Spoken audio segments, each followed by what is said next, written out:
Salut à toutes et à tous, c'est Felkin. Aujourd'hui on se retrouve pour parler d'un DJ qui fait pas mal parler de lui actuellement, Martin Garrix.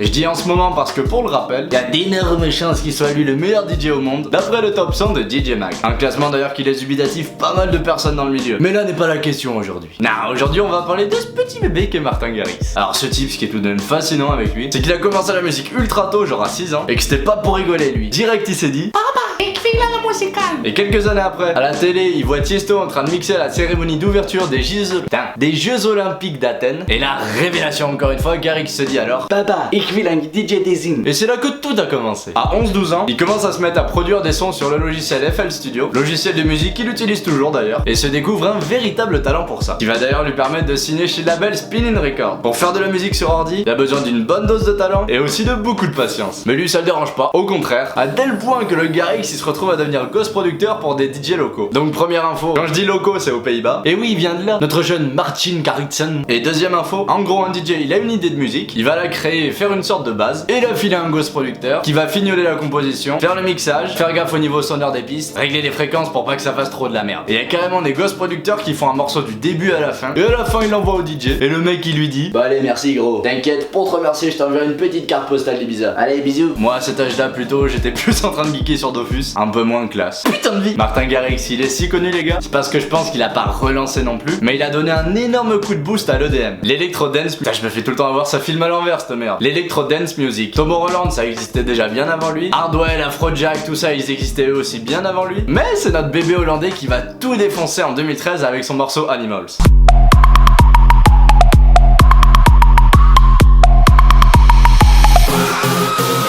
Une révélation ce morceau. Quasi une des premières fois qu'on entendait un drop comme ça. Sans gros synthé, un drop principalement foutu avec un instrument de percussion comme ça. Tellement chelou ce son que le type on dirait que pour la trouver il a fait ça. Ik heb geen inspiratie.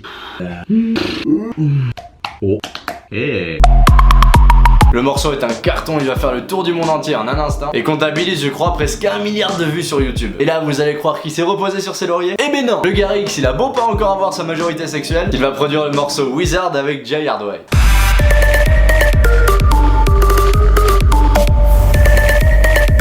Qui va être un méga carton une fois de plus. Le style à la Garrix il est lourd. Un gros kick composé de 2 éléments, le kick en lui-même et une basse. On appelle ça un bass kick. Et les deux ensemble ça donne ça. C'est le son caractéristique de ce qu'on appelle la big room. Un sous-genre d'EDM qui se définit par un gros kick, une ambiance un peu vénère, un drop un peu percussif. En gros, Garrix du coup il est signé chez Spinnin' Records. Ce label c'est le méga label de tout ce qui est EDM. Un label une fois de plus hollandais. Ils sont vraiment pas dégueux ces hollandais en son. Je crois que je les aime bien. Ce qui me fait halluciner dans l'histoire moi c'est qu'à ce moment-là Garrix il a que 17 ans. Et il fait déjà partie du top 100 des meilleurs DJ au monde. Toi t'es occupé à passer ta conduite accompagnée avec maman ou papa, ou bien encore ta JAPD. Eh ben non, lui les week-ends il est occupé à mixer à Tomorrowland. À partir de 2014, il a compris la formule magique d'un nouvel air d'électro qu'il domine et va faire des collaborations avec les plus gros DJ du milieu. Tiesto,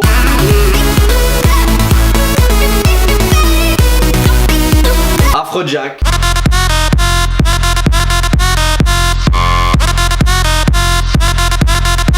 Dimitri Vegas et Like Mike.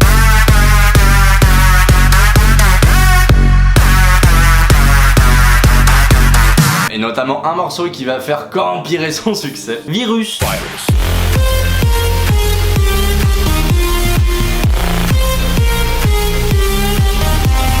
Le moindre morceau que Garrix sort est un succès. Et en plus de ça, Garrix cultive une image d'un mec plutôt simple, super sympa, une sorte de petit minot prodige de l'électro. Mais c'est un peu ça le souci de Garrix au final. Le fait d'avoir signé chez Spinnin' Records l'oblige à garder une sorte d'uniformité au niveau de ses morceaux. De plus, Spinnin' devient de plus en plus oppressant, ce qui fait que Garrix va partir du label durant l'été 2015. Il crée son label au nom imprononçable. Alors c'est STMPD-RCDS, Tempête Records, je pense que ça veut dire, sur lesquels il va pouvoir s'exprimer un peu plus librement. En s'essayant d'ailleurs à un genre qui monte pas mal actuellement, la future bass. Il a le flair Garrix, ou du moins il a une bonne équipe de managers qui l'ont, et il va alors réaliser le morceau In the Name of Love.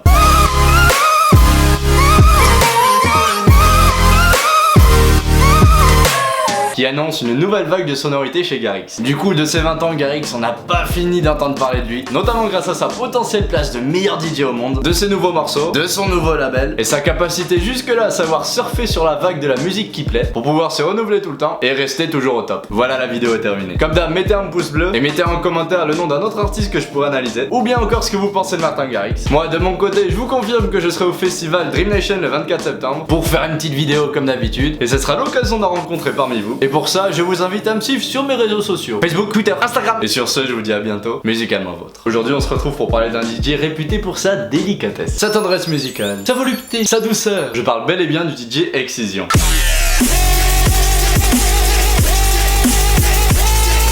Ah ça, la tendresse, c'est sûr que c'est pas avec lui que vous allez en connaître beaucoup.